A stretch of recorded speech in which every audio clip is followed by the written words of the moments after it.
बहुत स्वागत है आपका। सर, आज का जो सबसे पहला सवाल है जिला पुरुषों के ट्रांसफर से संबंधित है। नमस्कार एससीएस सर, मेरा प्रश्न अंतर जिला पुरुषों के ट्रांसफर से संबंधित है। पिछले एपिसोड 13 में सर आपने कहा था कि केवल अंतर जिला महिलाओं का लिस्ट आना बाकी है, तो क्या अंतर जिला पुरुषों का ट्रांसफर नहीं होगा, और अगर होगा तो कब तक उम्मीद कर सकते हैं? देखिए, आपको जानकर ये होगा कि आज हम लोगों ने करीब 1,30,000 टीचर्स का हम लोगों ने विद्यालय में पोस्टिंग की प्रक्रिया शुरू की है।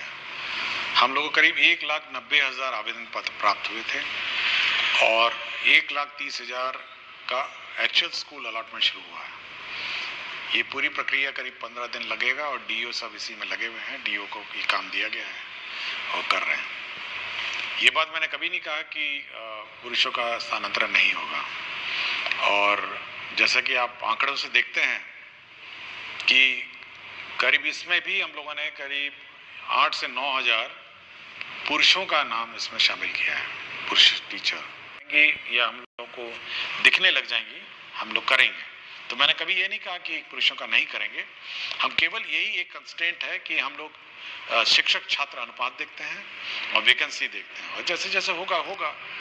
लेकिन टीचर्स को भी समझना चाहिए कि छात्रों पर क्या गुजरती है और कितना कष्ट हमारे छात्रों पर होता है। सर, अगला सवाल है, आदरणीय अपर मुख्य सचिव शिक्षा विभाग पटना बिहार, ज्ञातव्य है कि आपके द्वारा गठित समिति के निर्देशानुसार पिछले अप्रैल माह में लगभग 17,000 के आसपास शिक्षकों के स्थानांतरण हेतु जिला आवंटित कर दिया गया है, परंतु विद्यालय आवंटन की प्रक्रिया अभी भी अपूर्णता की ओर है। महोदय, अनेकानेक शिक्षक व शिक्षिका के पुत्र व पुत्री का नामांकन नए सत्र में नए विद्यालय में होने हैं। विद्यालय आवंटन की प्रतीक्षा में टकटकी लगाए बैठे अनेक शिक्षक व शिक्षिका अपने पुत्र पुत्री और प्रतिपाल्य का नामांकन नहीं करा पा रहे हैं। महोदय से विनम्रता पूर्वक अनुरोध है कि जिन शिक्षक व शिक्षिका का जिला आवंटन हो चुका है उन्हें यथाशीघ्र विद्यालय आवंटित कराने की महती कृपा करें। आपका ही अपना सेवक।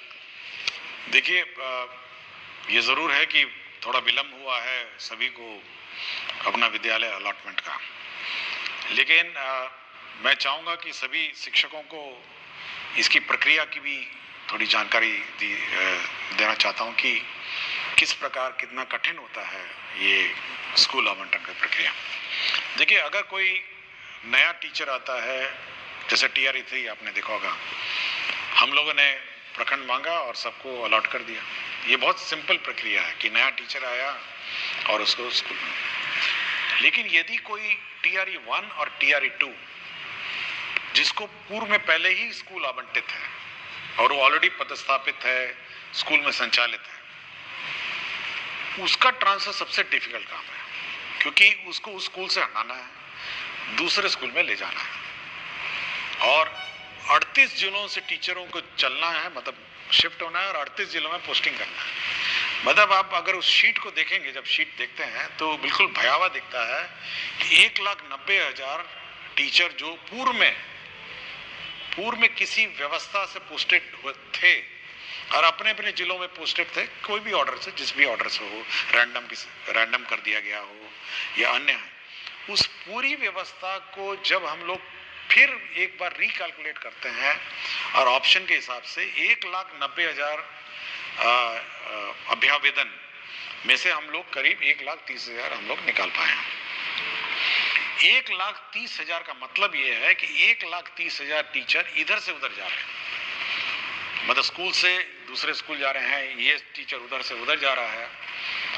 तो इतनी कॉम्प्लिकेटेड जो प्रक्रिया है, और उसमें ये भी देखना है कि जो टीचर जब जा रहा है तो उसका रिप्लेसमेंट दूसरा टीचर कर रहा है नहीं कर रहा है। पता चला मैथ्स का टीचर चला गया एक स्कूल छोड़ के, दूसरा मैथ्स का टीचर पहुंचा नहीं, या फिर प्राइमरी में 5 टीचर में थे, 3 टीचर चले गए, पता चला 3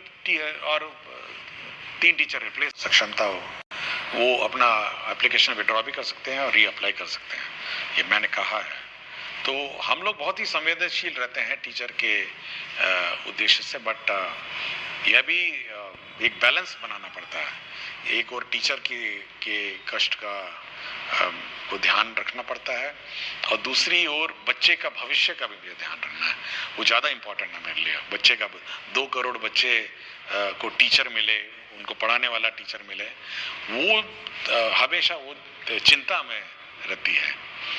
टीचर का ट्रांसफ़र बड़ा आसान काम है, लेकिन बच्चे को एक शिक्षक देना ये बड़ा डिफिकल्ट काम है। जो नामांकित छात्र हैं वह ट्यूशन सेंटर में नहीं जाएंगे ट्यूशन अवधि में, मतलब सॉरी, जो स्कूल अवधि में। स्कूल का अवधि के बाद वो अपना ट्यूशन जहाँ लेना ले, और प्राइवेट टीचर अपना जो पढ़ाना पढ़े, वो हमको कोई आपत्ति नहीं। लेकिन ये बिल्कुल बहुत ही स्पष्ट है।